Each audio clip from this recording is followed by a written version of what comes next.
반갑습니다. 새로운 얼굴이 많이 오신 것 같습니다. 자, 이제 이번 주는 조금 처음 용어가 어려울 수도 있는데 브리꼴레르라고 처음 들어보셨을 텐데, 여러분 우리말에 얼레리 꼴레리란 말 들어보셨나요? 네, 주로 얼레리 꼴레리는 사람들한테 어떨 때 쓰나요? 놀릴 때 쓰죠. 네, 그런데 왜 그러면 놀릴 때 얼레리 꼴레리라는 말을 쓸까요? 저도 심심해서 한번 그 어원을 찾아봤는데 얼과 꼴이 안 맞는 사람한테 얼레리 꼴레리라고 하더라고요. 꼴 좀 보라, 뭐 꼬라지가 없다 이런 말 하잖아요, 그죠? 근데 아무튼 이 브리꼴레르는 그런 게 아니고요. 제가 만든 말도 아니고, 여기 왼쪽에 보시면 나이 드신 분이 있는데, 저 사람이 이제 인류학자 중에 그 레비 스트로스라는 사람이 있어요.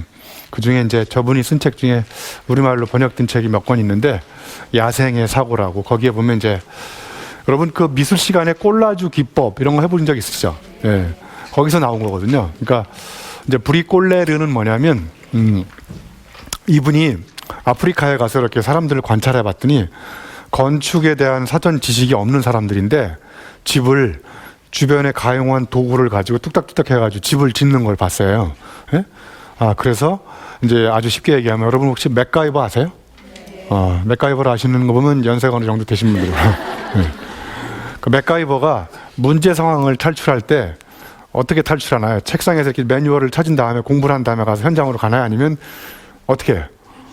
네, 막 이렇게 해보고 저렇게 해보고 막, 그죠?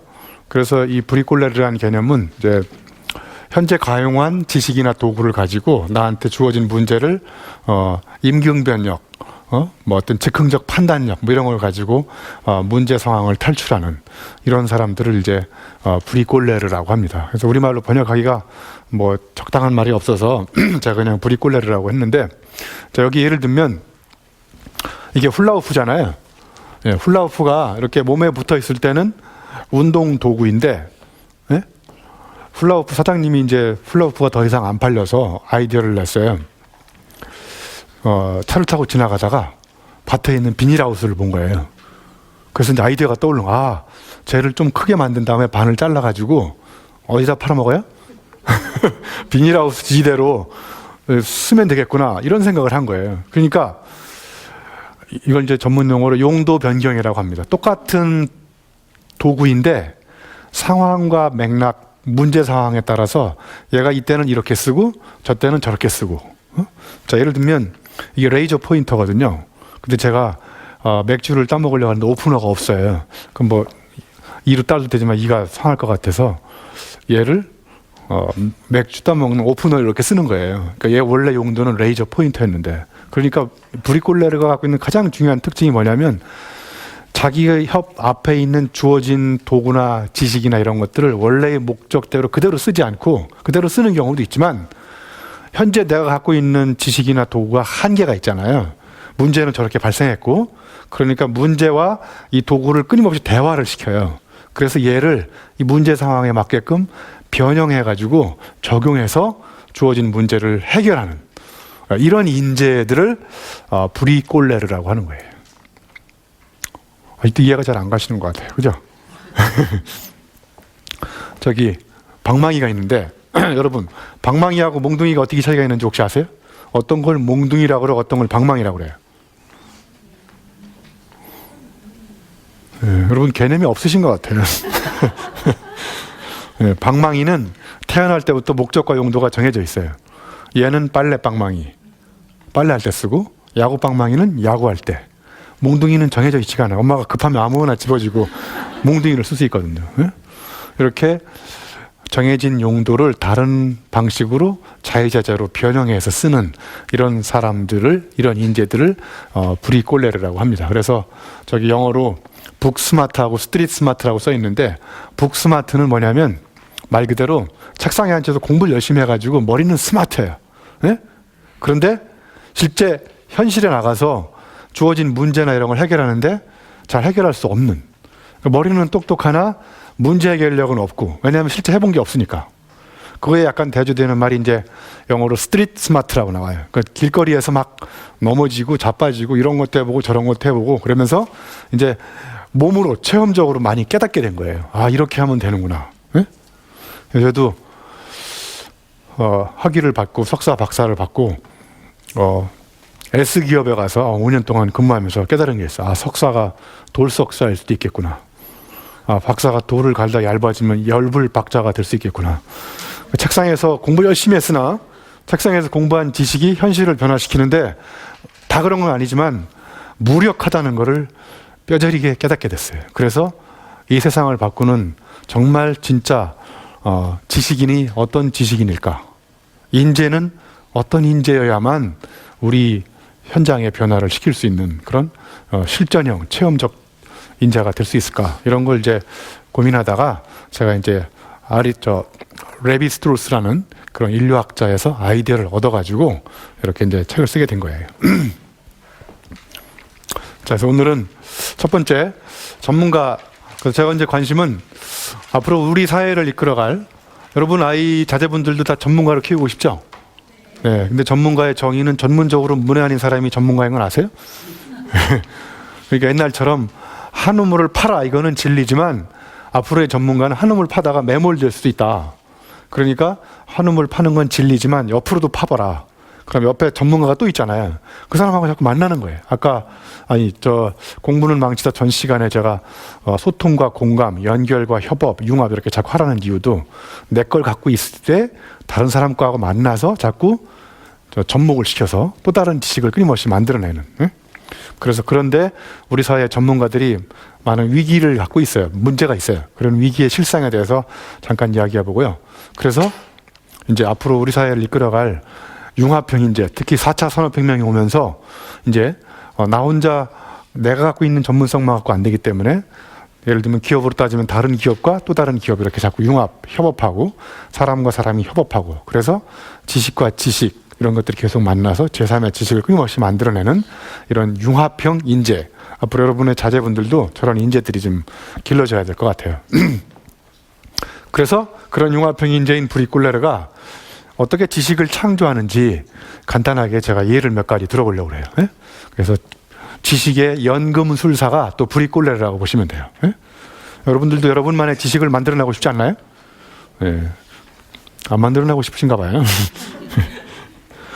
자, 여기 우리 사회를 지배하는 전문가가 4가지 전문가예요. 첫 번째 보시면 멍청한 전문가는 뭐냐면 매뉴얼 참고형, 의존형 전문가라서 매뉴얼에 없었던 현상이 나타나면 속수무책으로 멍 때리는 전문가예요.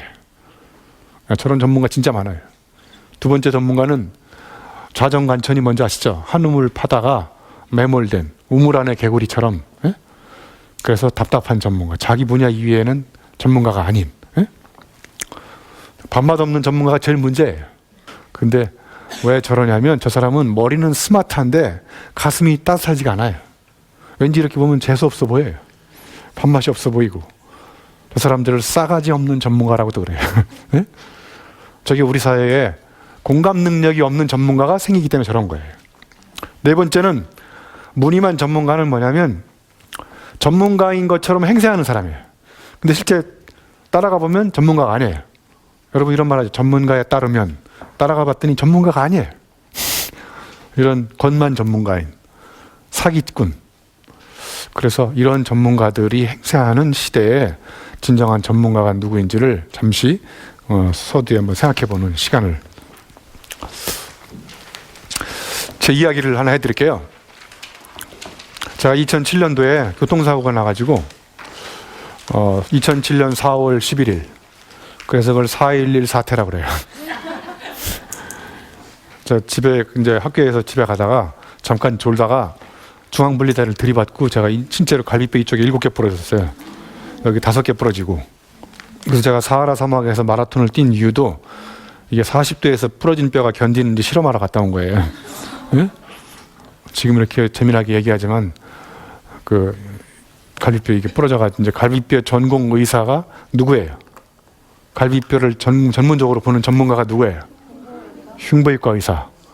그러면 흉부외과 의사한테 제가 팔이 아파가지고 팔뼈 좀 봐달라고 그랬더니 이 팔뼈는 자기 전공 뼈의 경계를 넘었다고 하더라고요. 그건 자기가 전공한 뼈가 아니라는 거예요. 그럼 팔뼈가 부러지면 누구한테 가요? 정형외과. 자, 그럼 교통사고 나면 제일 아픈 데가 또 어디가 제일 아플까요? 예, 목뼈 좀 봐달라고 그랬더니 정형외과가 그건 또 자기가 전공한 뼈의 경계를 넘었다는 거예요. 그래서 목뼈는 누가 봐요? 예, 신경외과. 그래서 이 세 사람이 와가지고 각자 자기 맡은 뼈만 최선을 다해서 보고 가요. 그래서 제가 또 어디가 아프냐면 미치겠는 게 이 갈비뼈하고 팔뼈 요 사이뼈가 아파. 이 목뼈하고 팔뼈 사이뼈 요 사이가 아픈데 저 물음표 있잖아요. 사이가 아픈데 사이뼈를 전공하는 의사가 병원에 없어요. 제가 그걸 뼈저린 뼈 아픔을 체험하고 만든 세계 최초의 전문가가 저 사이 전문가예요. 사이 전문가. 제가 오늘 말씀드리는 부리꼴레르는 바로 사이 전문가예요. 내 전공도 있지만 다른 사람과 만나서 소통하고 공감하면서 그 사이에 차이가 존재하잖아요. 여러분과 여러분 사이, 여러분과 저 사이에도 차이가 존재하거든요. 그 차이를 존중하고 배려하고 그리고 그 차이를 통해 서로 배우고, 예? 그런 전문가가 사이 전문가예요. 여러분 자제분을 사이 전문가로 길러야 돼요. 자, 답답한 전문가는 이것도 제가 실험해 본 거예요. 여러분이 파리학과 1학년 때 입학했다고 생각해 보세요. 그럼 파리학과 1학년 때는 파리학 개론을 배우죠. 예. 혹시 개론 책 읽고 막 감동받은 사람이 있어요? 눈물 흘린 사람이 있어요? 감동. 예. 예, 개론은 책은 체험이 없이 쓴 거라고 그러더라고요. 자, 그 다음에 2학년 때는 파리 앞다리론 배우고 3학년 때 파리 뒷다리론, 4학년 때 파리 인턴십. 그래서 이제 파리 학사 자격증을 따고 졸업하면 이제 파리학과 학생은 이제 모든 걸 알 것 같다 이렇게 깨달아요. 그러나 학사의 정확한 정의는 들은 적은 있으나 설명할 수 없는 상태, 이게 파리 학사예요. 자, 두 번째, 학사가 석사 대학원에 입학하면 이제 파리 전공을 선택하죠. 앞다리를 전공하거나 뒷다리 전공하거나. 그래서 앞다리 전공한 석사는 앞다리를 떼가지고 실험실에 가서 2년 동안 연구한 다음에 졸업하면 파리 앞다리의 움직임이 파리 몸통에 미치는 영향에 관한 연구, 이런 논문. 그러니까 석사한테, 앞다리 전공한 석사한테는 절대로 뒷다리를 물어보면 안 돼요. 저 사람은 앞다리 전문가예요. 이때부터 이제 전문가가 나눠지기 시작하면서 전문가끼리 소통이 안 돼요. 그래서 석사는 이제 뭘 모르는지 알 것 같다 이렇게 깨달으면 석사가 된대요. 박사는 앞다리의 세부 전공을 더 파고들어서 관절이나 발톱이나 이렇게 앞다리 발톱 전공을 해서 이제 뭐라고 그러냐면 나만 모르는 줄 알았더니 남들도 다 모르는 걸 깨달으면 박사가 된대요. 저같이 이제 파리학과 교수가 되려면 파리 앞다리 발톱에 낀 때를 전공해야 될 때. 그래서 파리 앞다리 발톱 때 학술대회 가가지고 막 때끼리도 서로 싸고 막, 예? 이렇게 파리에서 점점 전공이 나뉘어가지고 이제 때까지 갔을 때 파리 전체를 아는 전문가는 없고 파리 부위별 전문가만 대량 양산되고 있어요. 이 전문가끼리 소통이 안 되고, 이게 우리나라의 현실인 거예요. 저는 저런 거에 문제점을 뼈저리게 느끼고 파리 전체를 아는 조망력 있고 해안을 갖고 있는, 그러면서 전문가 사이의 차이를 존중해주고 그 사이에 소통을 하고 이런 전문가가 필요하다는 그런 문제의식을 갖게 됐어요. 자, 밥맛이 없는 전문가 사례 제가 또 하나 말씀드릴게요. 제가 지식 산부인과 의사인 건 아세요? 네. 제가 세계 최초로 지식 임신에 대해서 연구하고 있어요. 지식 자연분만 유도, 지식 낙태수술 방지법, 이런 거 연구하는 사람 봤어요? 이렇게 남다른 생각은 어디서 나오는 거냐면, 이 지식이라는 개념하고 산부인과라는 개념은 다 아시죠? 그러니까 제가 한 역할은 뭐냐면 여러분이 이미 알고 있는 단어를 저는 세계 최초로 갖다 붙여요. 융합. 그러니까 뭐가 탄생했어요? 지식, 산부인과, 의사. 세계 최초의 단어가 탄생한단 말이에요. 내가 만든 거에 그냥 갖다 붙인 거예요. 그러면 세계 최초의 생각을 할 수 있어요. 지식, 임신, 이런 거 생각하는 사람은 전 세계에 저밖에 없어요. 제가 말하는 것이고 진리요 길이에요. 여기는 경쟁 상대가 없어요. 문제는 한국 산부인과 의사협회에서 저를 의사로 인정 안 해줘요. 그래서 제가 트위터에다가 지식 산부인과 의사라고 써놨더니 한 의사가 나타나가지고 나보고 의사냐고 물어보더라고. 그래서 의사다 그랬더니 그 의사 자격증을 보여달라는 거예요. 그래서 야, 내가 만든 건데 무슨 자격증이 필요하냐고. 자격증이 없으면 의사 자격증을 따라는 거예요. 의사 자격증이 없이 의사라고 하면 사기죄로 걸린다고 실제로. 예? 정말 그래서 제가 이렇게 물어봤어요. 야, 그러면 색채의 마술사 샤갈은 마술사 자격증이 있냐? 어? 윤봉길 의사는 그럼 의사냐? 어?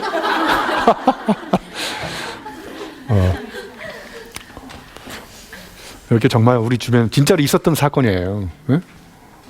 그래서 저는 저런 사람들을 대응하는 방식을 알게 됐어요. 저 사람들한테도 저런 개념 없는 방식으로 대응을 하면 저 사람도 그냥 떨어져요.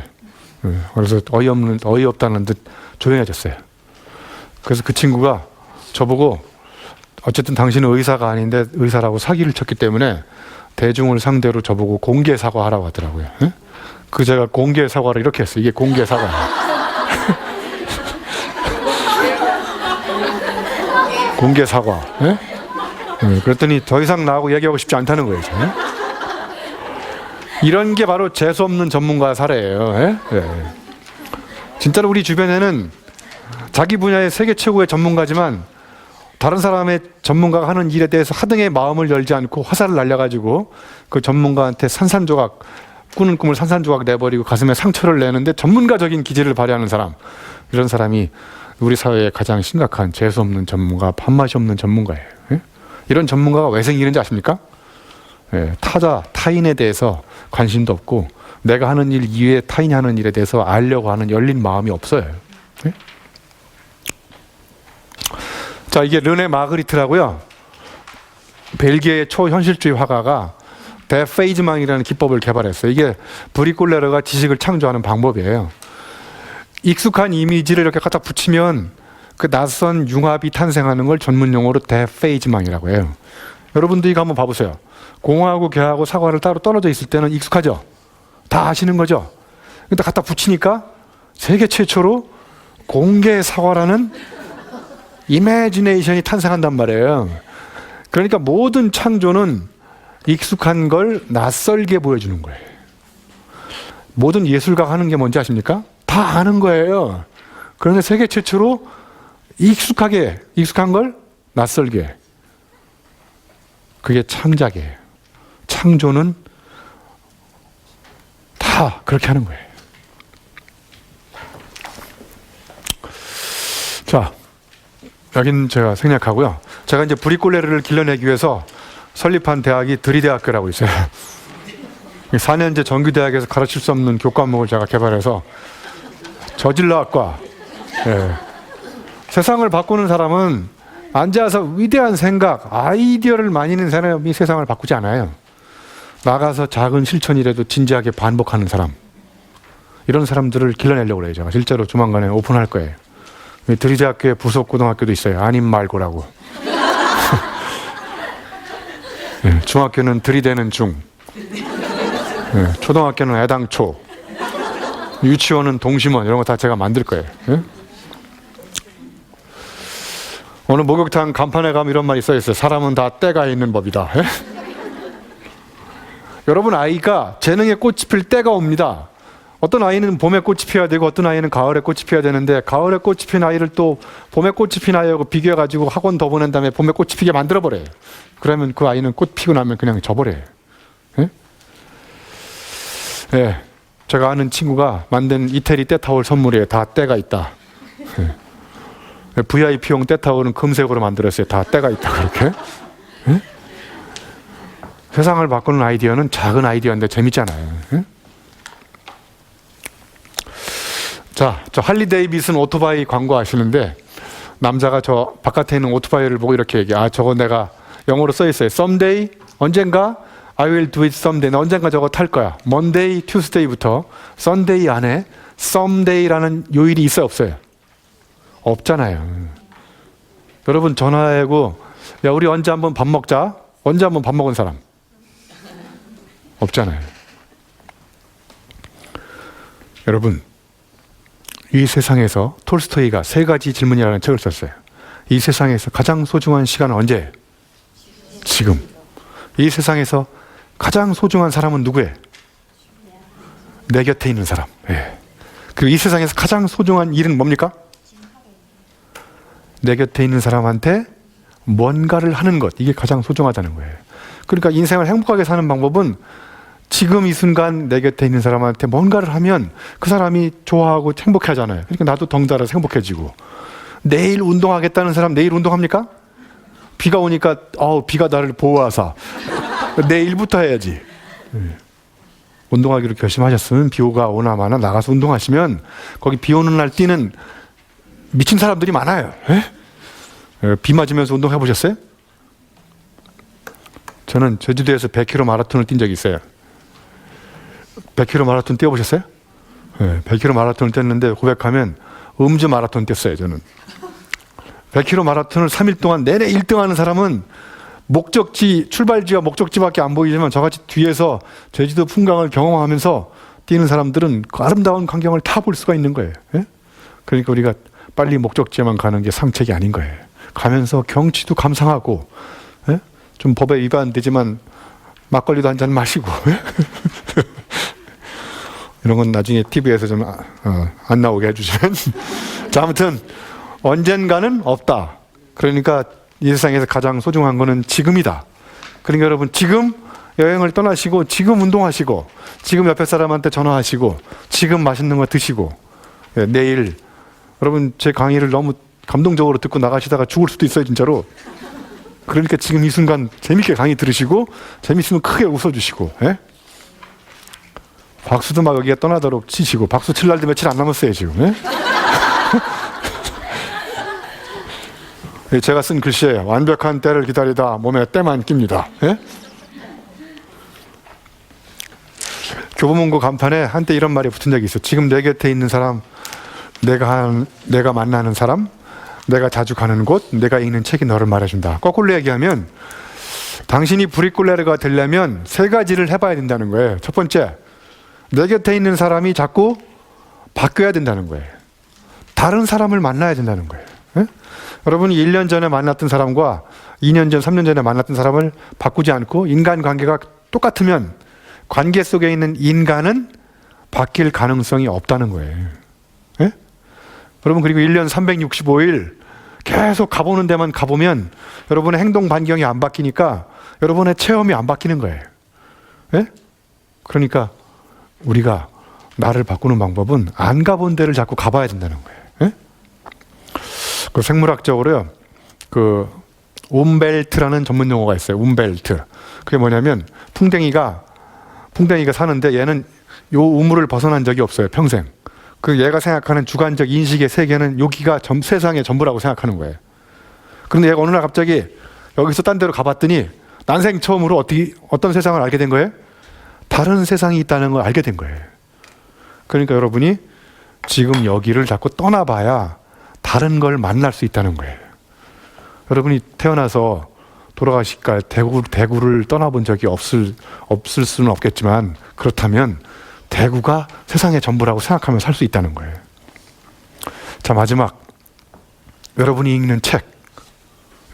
제가 공부하는 망치사 할 때도 책과의 마주침이라고 그랬잖아요. 그러니까 자꾸 다른 책을 읽어야 다른 지적 자극의 뇌세포를 자꾸 이렇게 찔러서 머리가 이렇게 꿈틀거리기 시작한다는 거예요. 그래서 제가 브리콜레르가 되는 방법을 간단하게 이렇게 체인지로 만들었어요. 체험. 빨간 박스 안에 있는 거. 전에 해보지 않았던 일을 시작해야 된다는 거예요. 인간관계, 지금까지 인맥을 바꿔야 되고, 물론 지금까지 인맥을 다 쓰레기통에 버려라 이런 게 아니에요. 인맥 유지하면서 또 다른 사람을 만나고, 나한테 자꾸 불편한 자극을 주고 나한테 뭔가 깨달음을 주는 사람을 만나야 되잖아요. 그 다음에 내 전공 분야와 무관한 책도 자꾸 읽어야 전공에 갇혀가지고 전공 쪽으로만 생각했던 것들에 낯선 생각이 이렇게도 생각할 수 있다라는 그런 깨달음을 얻을 수 있는 거예요. 그래서 저 첫 글자를 따가지고 체인지가 영어의 체인지하고 발음이 똑같죠? 네. 이게 제가 세계 최초로 만든 단어예요. 저게 유영만의 체인지로 대한민국 특허청에 상표 등록이 돼 있다니까요. 여러분 저의 허가 없이 함부로 쓰시면 걸려요 저한테. 저의 비즈니스 모델은 여러분이 이미 알고 있는 단어를 세계 최초로 조합을 해서 특허청에 등록을 시켜서 저의 허가 없이 함부로 쓰는 사람들을 뒷조사해가지고 이렇게 조사해가지고 예? 예, 그런 식으로 먹고 살고 있어요. 그러니까 새로운 창조라는 게 뭐냐? 저 체와 인과 지는 따로 떨어져 넘어 여러분이 다 아는 익숙한 단어잖아요. 그죠?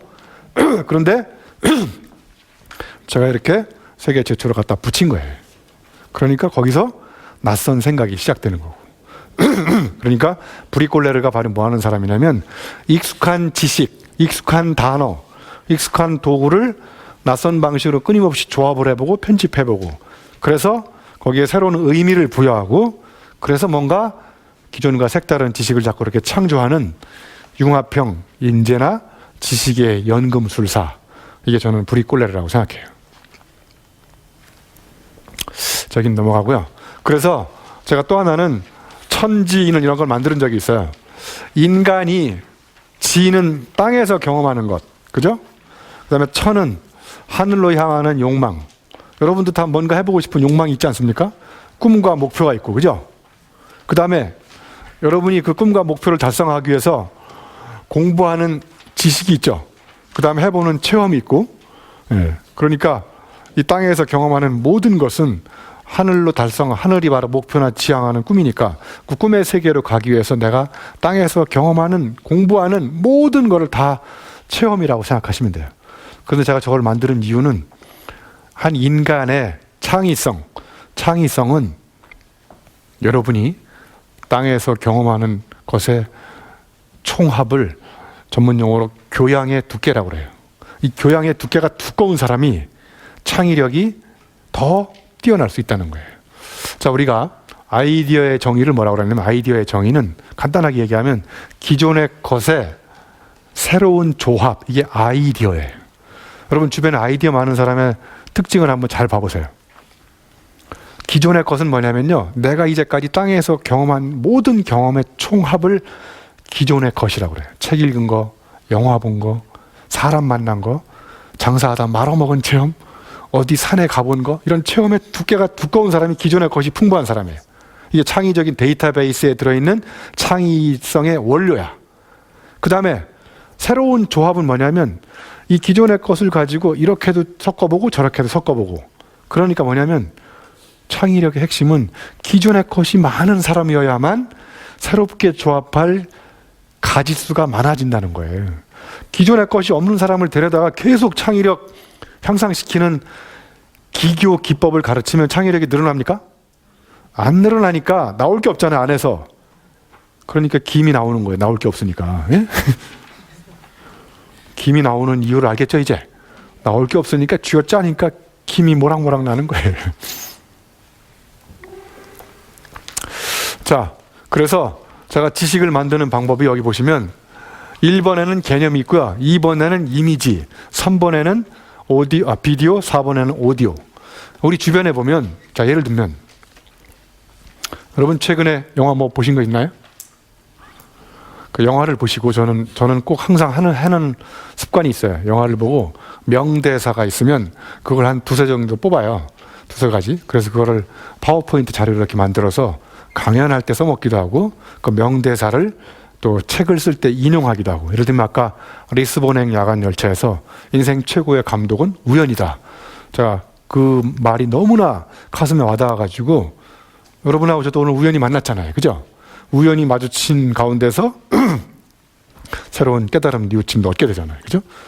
그러니까 이 우연이라는 그 대사를 보고 영화를 보고 깨달은 거예요. 예?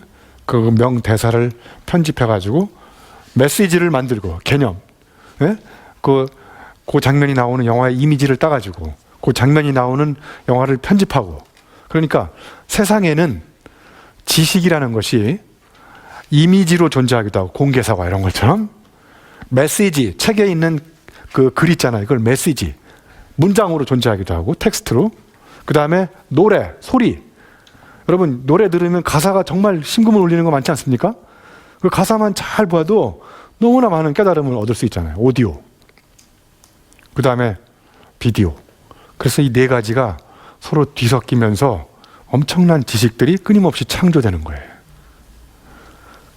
자, 그 예를 하나 들어볼게요. 뭐가 뭔지 잘 이해가 안 가시는 눈치인 것 같아요. 그래서 저는 그 네 가지를 섞어가지고 이렇게 아까 제가 그랬죠. 사하라 갔다 와서 쓴 책. 울고 싶을 땐 사하라로 떠나라.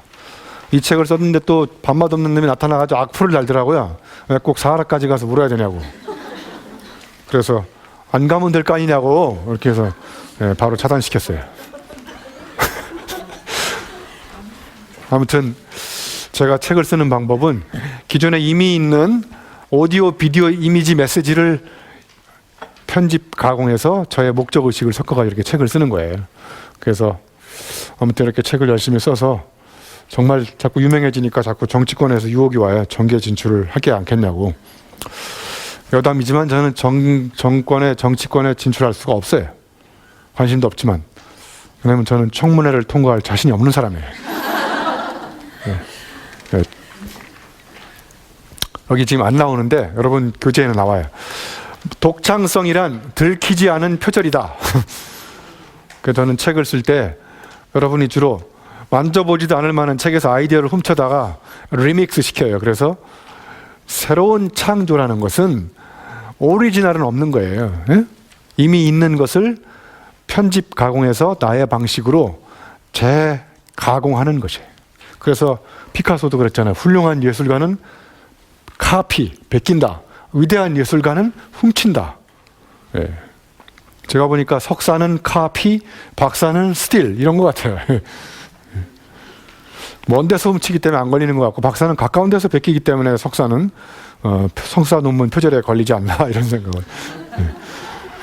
예. 저는 주로 책을 쓰는 방법은 여러분이 주로 이렇게 만져보지도 않을 만한 책에서 이렇게 아이디어를 훔쳐다가 이렇게 리믹스 시키면 소스 박멸 창조. 예, 그래서 아직도 한 번도 표절에 걸린 적이 없어요. 예, 이건 농담이고요. 아무튼 여기 보시면 Nothing is original. 오리지널은 없습니다. 세상에. Everything is remix. 뭐예요? 다 모든 창조는 뒤섞은 거예요. 비빔밥처럼. 원료가 다를 뿐인 거예요.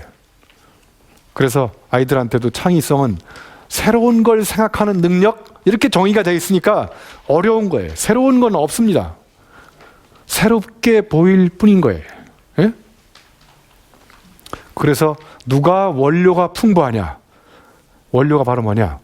내가 직접 경험한 것, 내가 간접적으로 책을 읽은 것, 내가 사람 만나서 깨달은 것, 내가 영화 본 것. 그래서 주말이면 영화 한 편 보시고, 영화는 인생의 축소판입니다. 많은 깨달음이 얻을 수가 있어요. 현실에 상상할 수 없는 엄청난 상상력의 보고이기도 하고. 제가 개발한 소주 정수기예요. 예? 이것도 창조예요. 소주하고 정수기가 따로 떨어져 있을 때는 익숙하지만 갖다 붙이니까 세계 최초의 소주 정수기가 탄생하잖아요. 예, 저는 소주를 죄송하지만 고등학교 때 일찍 너무 많이 마셔가지고 이것도 여기서 고백하는 거예요. 괜찮아요. 예, 고백하는데 뭐 어떻게 했어요. 과거에 지나갔는데. 그래서 저는 소주를 못 마십니다. 지금. 저같이 소주를 못 마시는 사람들을 불쌍히 여기는 측은지심이 뭐예요? 체인지의 인. 타인의 아픔을 나의 아픔처럼 가슴으로 생각하는 능력이 측은지심, 공감 능력이라고 그랬잖아요. 그죠? 그러면 소주를 못 마시는 사람들을 불쌍히 여기사 소주를 어떻게 하면 마시게 할까? 그래서 소주 가습기를 개발해서 기체 상태로 코를 흡입하게. 예? 예, 저런 걸 틀어놓고 주무시면 그 이튿날 출근이 불가능한. 예? 이게 그냥 재밌어라고 보여드리는 게 아니라, 자, 소주는 액체 상태로 입으로 마셔야 된다. 이게 고정관념인 거예요. 예? 못 마시는 사람들을 가슴으로 생각하면 전대미문의 새로운 상상력이 싹이 튼다는 거예요. 여기서 중요한 포인트는 위대한 창작은 머리로 생각하는 것이 아니라 타인의 아픔을 마치 나의 아픔처럼 공감할 때 그 아픔을 가만히 내버려 두지 않아요. 발벗고 나서가지고 그걸 치유하려고 아이디어를 내는 게 뭐라고요? 상상력. 그걸 감지하는 능력은 감수성, 측은지심. 그래서 소주 가습기 시장이 새롭게 열리는 거예요. 기체 상태로 코를 흡입하는. 네? 그냥 농담 삼아서 재밌어서 보여드린 건데, 우리가 세상을 변화시키는 방법도 전혀 이거하고 별개가 아니에요. 예? 자, 이제 예를 들어 볼게요. 아까 편집하는 방식에 대해서. 자, 여러분이 사과에 대해서 책을 쓴다. 그러면 Nothing is original, everything is remix라는 게 뭐냐? 자, 사과 그러면 첫 번째 생각나는 게 뭐예요? 아담과 이브의 사과 생각나시죠? 자, 그 다음에 뉴턴의 사과, 스잔느라는 화가의 정물 속의 사과. 하여튼 사과라고 하면 떠오르는 거 쭉 있죠? 계속 그렇게 편집하는 거예요. 수집하는 거예요. 수집, 첫 번째는. 그 다음에 이건 좀 모르실 수 있는데, 아까 르네 마그리트의 그 공개 사과 보여드릴 때 데페이즈만 기법 보여드렸죠? 예, 역발상의 사과. 그 다음에 스피노자의 사과, 나폴레옹의 사과, 백설공주의 미혹의 사과, 돌아가신 우리 스티브 잡스의 애플 사과. 이게 세계 지도처럼 보이잖아요. 저 애플로 사과에, 그죠? 자기는 애플이라는 로고로 세상을 지배하겠다. 그 다음에 일본 사람이 지은 책 중에 기적의 사과라고 있어요. 유기농법으로 만든 사과. 그 다음에 세상에서 가장 유명한 저 공개의 사과. 아무튼 이런 식으로 사과라는 키워드를 떠올린 다음에 그것과 관련된 오디오, 비디오, 이미지, 메시지 이런 걸 다 모아보세요. 그 다음에 책 제목으로 세상을 바꾼 12개의 사과. 그래가지고 편집해서 그 다음날 갖다 주면 그 다음 달에 책이 나오는 거예요. 여러분도 얼마든지 책을 쓸 수가 있어요. 그렇게. 예? 여러분이 사과에 대해서 여러분이 오리지널 사과를 만든 게 있어요? 없어요? 없다고 자책하지 마시고 주변 사람이 만든 거를 주워다가 내 걸로 만드는 것, 이게 바로 브리콜레르인 거예요. 예?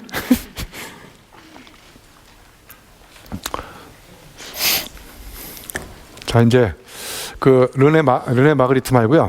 그 사람 이름이 생각이 안 나는데 갑자기 세상에 많은 정보들이 널려 있는데 그냥 내버려 두느니 주워와서 내 것으로 만드는 게 훨씬 낫다. 이런 명언을 남긴 친구가 있어요. 예? 한번 검색해 보세요. 세상에 많은 정보가 있지만 내버려 두면 그걸 주워와서 내 것으로 만드는 게 훨씬 낫다. 예? 그래서 세상의 모든 창조는 다 원래 오리지널리 새로운 창작인 게 없다는 거예요. 남다른 방식으로 바라본 다음에 익숙한 걸 편집해서 낯설게 보여주면 낯설은 것이 바로 예술인 것이고 낯설게 보이는 것이 바로 창작인 거예요. 그래서 브리콜레르는 자기가 갖고 있는 체험적 상상력으로 세상에 돌아다니는 엄청난 이미지, 오디오, 비디오 메시지를 나의 문제의식, 목적의식에 맞게끔 편집하고 가공해서 제3, 제4의 지식을 끊임없이 창조하는 그런 체험적인 지식의 연금술사. 이게 바로 브리콜레르라고 보시면 될 것 같아요.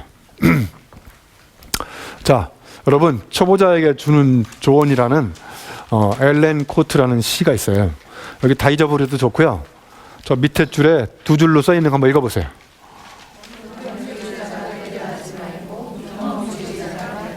저는 브리콜레르한테 딱 맞는 시인 것 같아요.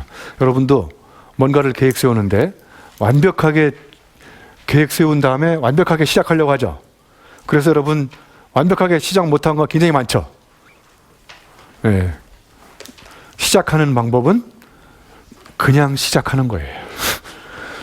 주변 사람들 보면 시작하는 방법을 1년 전부터 계속 연구하고 있어요. 아직도. 제가 사하라 사막도 갔다 오고 킬리만자로 올라갔다 왔거든요. 킬리만자로 올라가 보신 분. 네, 킬리만자로 올라갈 계획을 5년 전에 계획 세워가지고 지금도 계획 세우고 있어요. 저는 갔다 왔는데.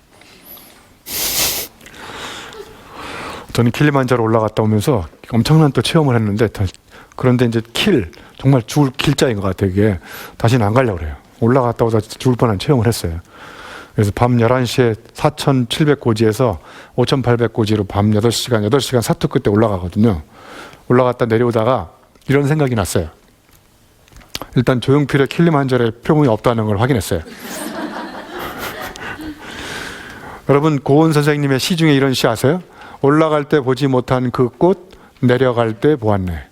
아주 짤막한 시인데 사람들이 다 올라가느냐고 정신이 없는 거예요. 네?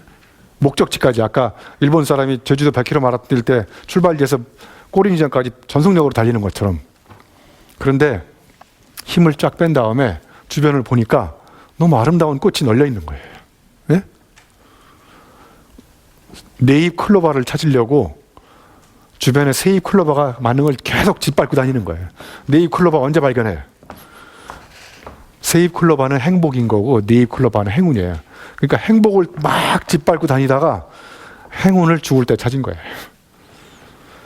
그 이야기는 뭐냐면 우리 주변에 이미 우리가 찾는 행복, 즐거움, 감사함 이런 게 다 널려 있는데 우리는 저 높은 곳을 향하여 저 멀리 목표를 향해서 목적지를 향해서 달려간다는 거예요. 그래서 고은 선생님도 힘 빼고 주변을 보니까 너무 아름다운 꽃이 있다는 거예요. 자, 브리콜레르가 찾는 행복은 저쪽 목적지에 있지 않고 목적지로 가는 여정에서 이것도 해보고 저것도 해보고 그런 수많은 간이역의 행복이 있다는 거예요. 그래서 행복은 목적지에 있지 않고 간이역에 있는데 우리가 목적지를 향해서 너무 빨리 달려가는 거예요. 예? 달려가다 보니까 그 간이역을 그냥 스쳐 지나가죠.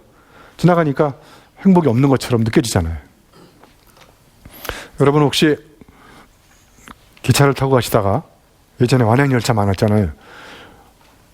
대책 없이 아무 역에나 내려본 분. 저분은 딱 브리콜레르 같이 생기셨네 벌써. 예. 예. 내리셔서 뭐 하셨어요?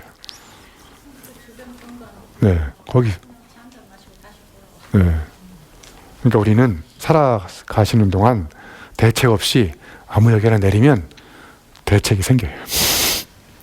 근데 우리는 너무 계획된 목표, 목적지에 달려가기만 하잖아요. 그죠? 그런데 목적지의 다른 곳에 고은 선생님 발견한 아름다운 꽃이 너무 많은 거예요.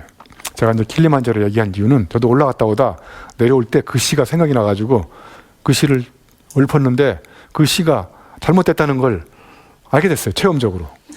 제가 그래서 그 시를 이렇게 바꿨어요. 올라갈 때 보지 못한 그 꽃, 내려갈 때도 못 보았네.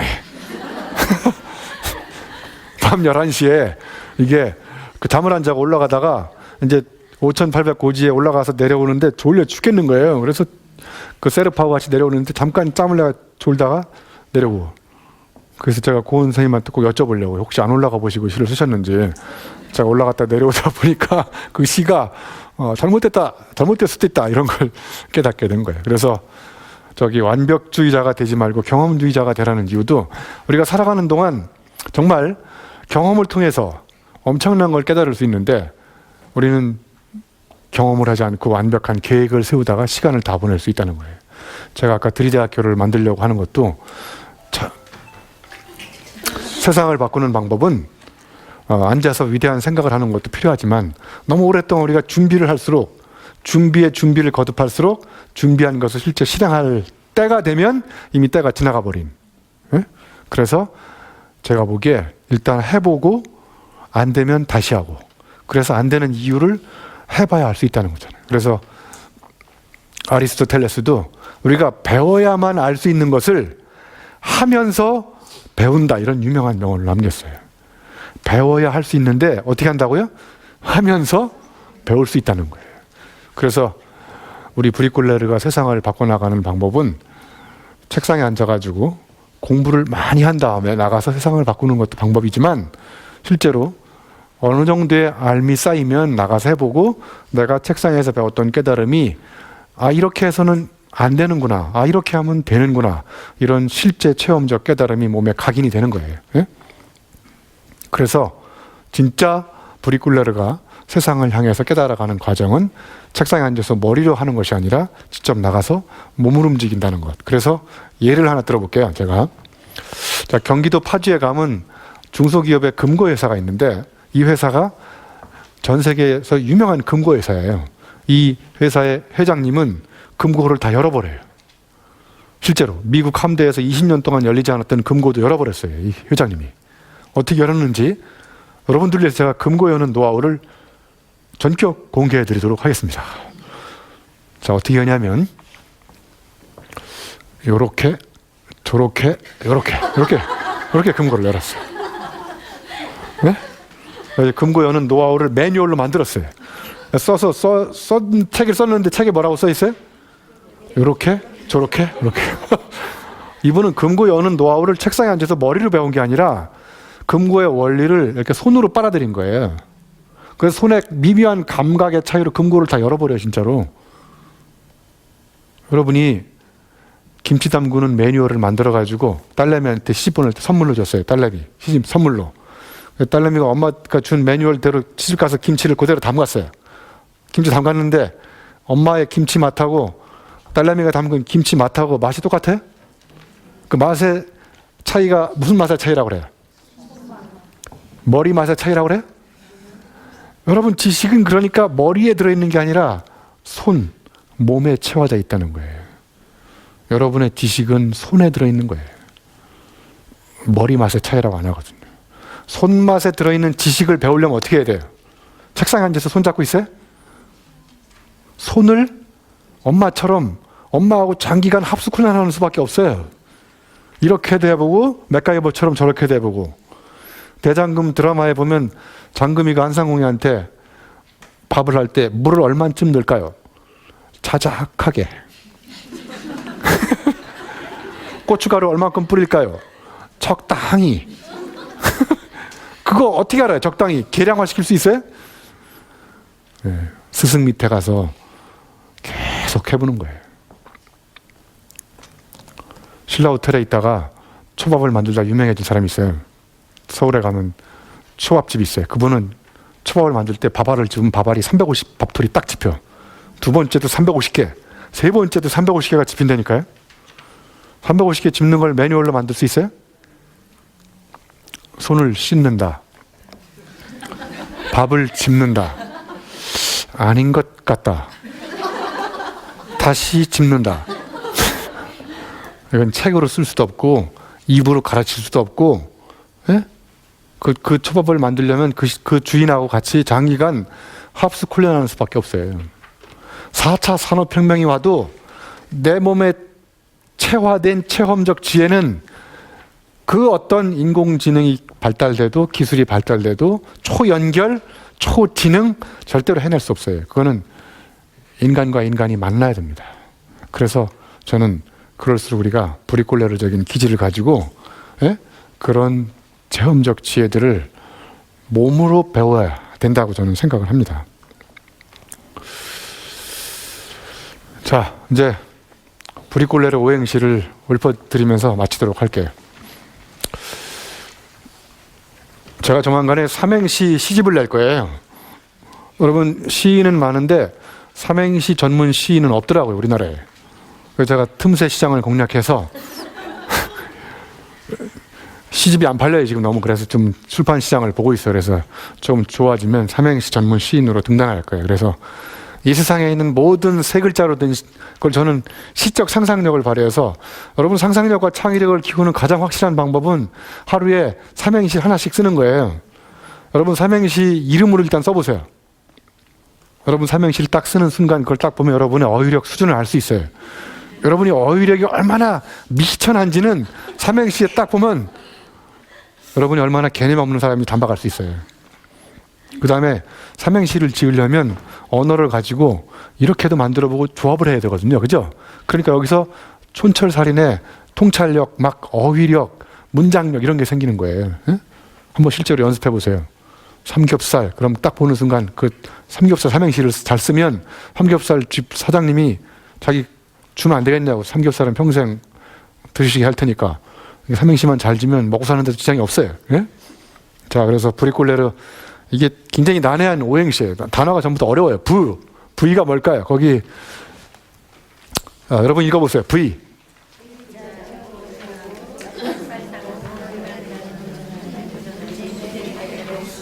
네, 마지막 글자가 뭐예요? 역발상의 고수? 역발상의 귀재. 예. 아, V자로 시작하는 단어가 거의 없더라. 제가 국어사전 다 찾아봤어요. 예. 자, 두 번째. 리.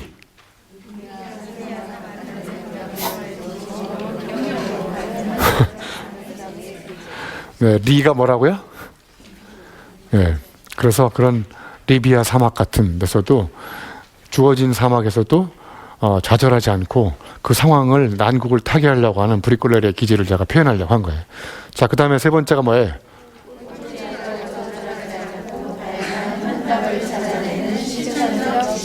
네, 꼴찌라도 좌절하지 않고, 그죠? 그런데 우리는 꼴찌에게 우리는 비난과 저주를 보내는데 실제로 꼴찌를 해보면 많은 또 깨달음을 얻을 수 있어요. 그래서 모든 희망은 저는 바닥에서 싹이 튼다고 생각해요. 예, 밑바닥은 희망의 터전이라고 생각해요. 정상으로 갈 수 있는. 그래서 정상을 정복한 사람은 정상이 아니에요. 정상에 간 사람은 비정상이에요. 여러분은 보니까 다 정상인 것 같아요. 자, 그 다음에 브리콜레.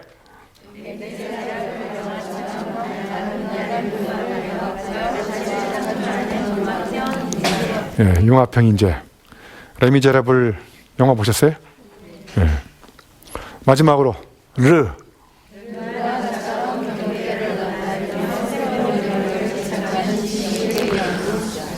네, 르누아르 아시죠? 르누아르가 모르시면 삼행시, 오행시의 르누아르를 동원할 수가 없어요.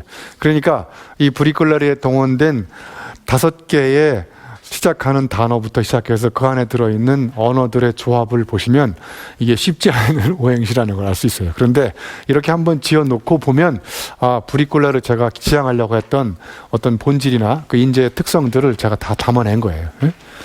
자, 그래서 이제 정리하면 브리콜레르는 이제까지 해보지 않았던 도전 체험을 즐기면서 안 가본 데를 자꾸 가보고 그런 낯선 체험을 해봐야 나의 신체에 도입되는 체험적 자극이 받기 때문에 내 새로운 깨달음이 오는 거고요.